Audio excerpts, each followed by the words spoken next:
Le journaliste Komlan Hugues Sosukpe revient sur le drame qui a frappé le Bénin le 8 janvier, faisant une trentaine de morts dans le rang des forces de l'ordre. Son coup de gueule est intitulé Nous sommes nés du mauvais côté de l'Atlantique.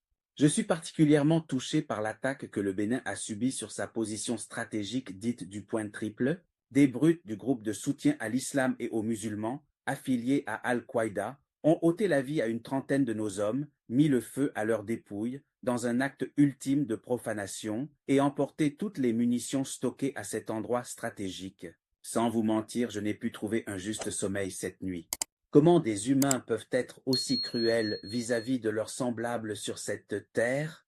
Au nom de quelle revendication prend-on l'initiative d'assassiner autant d'hommes? Je condamne fermement cette attaque d'une violence inouïe et appelle l'État béninois à prendre ses responsabilités. Le silence des autorités, signe d'un grand mépris pour la vie humaine. Toute la journée d'hier, le silence outrageant et éloquent de nos dirigeants n'a fait que m'étonner davantage. Pendant qu'on festoyait avec insouciance à Ouida, des gens ont donné leur vie pour protéger l'intégrité territoriale de ce pays. Comment les a-t-on remerciés?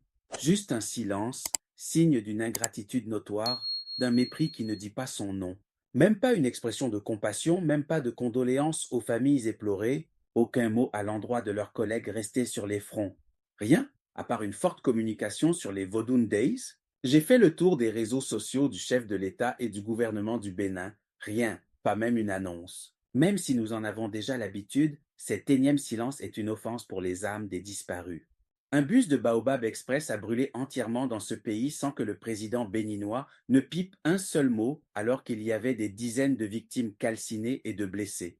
Quand je pense que la mémoire des 12 victimes de l'attentat de Charlie Hebdo, 10 ans plus tard, continue d'être honorée, quand je pense les dirigeants européens continuent de leur rendre hommage, je ne peux m'empêcher de penser que nous sommes malheureusement nés du mauvais côté de l'océan Atlantique. Les vies humaines semblent n'avoir aucune valeur chez nous. Des dizaines de soldats ont beau être massacrés par des sauvages armés jusqu'aux dents, le gouvernement n'est nullement tenu de produire une petite note de compassion. C'est plutôt mon site d'information qui a été mis hors service. Quand j'en parle, on me traite de haineux, de vendu, d'opposant politique frustré, de personne en mission. Sauf erreur de ma part, le ministre de la Défense, Fortunette Nouatin, fidèle à sa réputation, n'a pas encore réagi. Comme son chef, il s'est muré dans un silence méprisant, lui dont les limites viennent d'être révélées. Ailleurs, on se prononce, on démissionne même, ou on prend des engagements pour s'améliorer et pour apaiser le peuple qui a soif des explications. Non, ici il n'en doit à personne, encore moins le chef du gouvernement et sa suite, le ministre conseiller à la défense et à la sécurité qui par contre est coutumier de l'émission d'audio dans lesquelles il raconte des balivernes, n'a rien dit. Peut-être ces vies arrachées ne valent-elles pas celles d'une mouche? Peut-être une défaite due également au mauvais traitement infligé au FDS. Les jours précédant l'attaque, sans répit, je m'étais fixé pour objectif de dénoncer les mauvais traitements subis par nos forces de défense et de sécurité au front.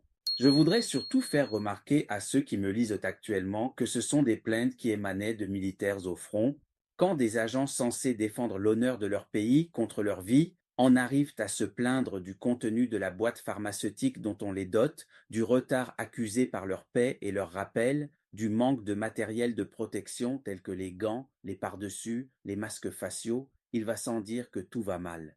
La promotion 22.1 se plaint d'être privée de soldes depuis 4 mois. Sans situation administrative réelle parce que n'étant pas engagés, les recrues de la promotion 23.3 sont sur le front face aux terroristes. Quant aux promotions 23.1 et 23.2, malgré leur réengagement, elles sont aussi et surtout confrontées à un oubli salarial. Pourtant, ces jeunes gens offrent leur poitrine aux balles ennemies aux différentes positions de défense établies par l'armée. Nombre d'entre eux ont perdu la vie ce mercredi 8 janvier 2025 sans toucher leur paie, sans jouir de leur rappel, sans bénéficier des fruits de leurs efforts, sans, après leur sacrifice ultime, les hommages de l'État qu'ils servent. C'est cruel, osons le dire. De l'inaction des médias au Bénin. Olofofo fut le premier média d'investigation à dévoiler ces dessous puants de nos FDS. Et bizarrement, aucun autre journal de la place n'a cherché à investiguer. Aucun journaliste ne s'est saisi de son bâton de pèlerin pour éclairer la lanterne des citoyens en allant à la quête de l'information. Ils auraient pu le faire pour le mieux-être de nos soldats. Tout le monde se cache. Chacun protège sa tête et son ventre. Il s'agit quand même d'un problème crucial qui touche à la sécurité du pays. Voilà ce qu'il reste du quatrième pouvoir au Bénin. En réalité, la presse de notre pays est-elle toujours un pouvoir? Nécessité de renforcer nos lignes de défense contre le terrorisme dans le Nord.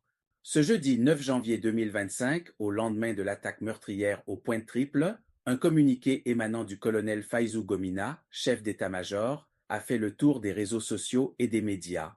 À le lire, cela donne des hauts le cœur. Le chef d'état-major déplorait les pertes générées par l'attaque de la veille. À l'en croire, le Point Triple était l'une des plus fortes et plus militarisées positions de l'opération Mirador, avec de nombreuses armes collectives, de drones d'observation et avait un dispositif Internet pour rendre compte rapidement de toute situation malveillante. Malgré tous ces avantages, la voilà aux mains des assaillants. Franchement, à quoi devrait-on désormais s'attendre si la plus forte position de notre système de défense et de sécurité vient de tomber aussi facilement? Patrice Talon ne pensait pas si bien le dire le 20 décembre 2024 à l'hémicycle lorsqu'il avouait avoir échoué dans ce domaine. Je pense que nous n'avons pas évalué à leur juste valeur ces aveux du chef de l'État. L'heure est à présent à la consolidation de nos lignes de défense. S'il y avait vraiment autant d'armes et de matériel au point triple, comme veuille le faire croire le colonel Faizou Gomina, le problème ne résiderait pas alors dans le manque de matériel. Il faudra bien traiter les recrues, il faudra recruter plus de militaires, coordonner leurs efforts contre le terrorisme, les former adéquatement. Les nouvelles font état de 200 assaillants environ contre une trentaine de soldats, d'où la nécessité de recruter encore et encore. Halte à la passivité des populations. Je pense que j'ai pleinement le droit d'émettre des critiques. On ne dira pas de moi que c'est parce que j'avais occupé une telle fonction dans ce pays que j'ai échoué à mener à bon port mon bateau, que je cherche à m'arrimer. Loin de là, je gueule, je parle, j'écris, je publie, je dénonce, parce que je veux un Bénin meilleur, un Bénin où la vie humaine ne serait aussi banalisée. Ils sont nombreux à m'injurier sur cette page et ailleurs quand je fais des publications. Ils sont nombreux à se tenir à l'écart quand l'injustice en question ne les concerne pas. Mais dès qu'ils en sont les sujets, ils courent dans ma messagerie déverser des demandes d'alerte.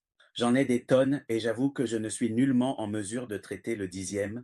C'est fou comment les gens souffrent dans le pays. C'est fou comment les jeunes sont empêtrés dans diverses situations tumultueuses. Mais qui puis-je, moi, à part dénoncer quelques-unes? Vous ne devez pas attendre d'être en difficulté avant de dénoncer l'injustice.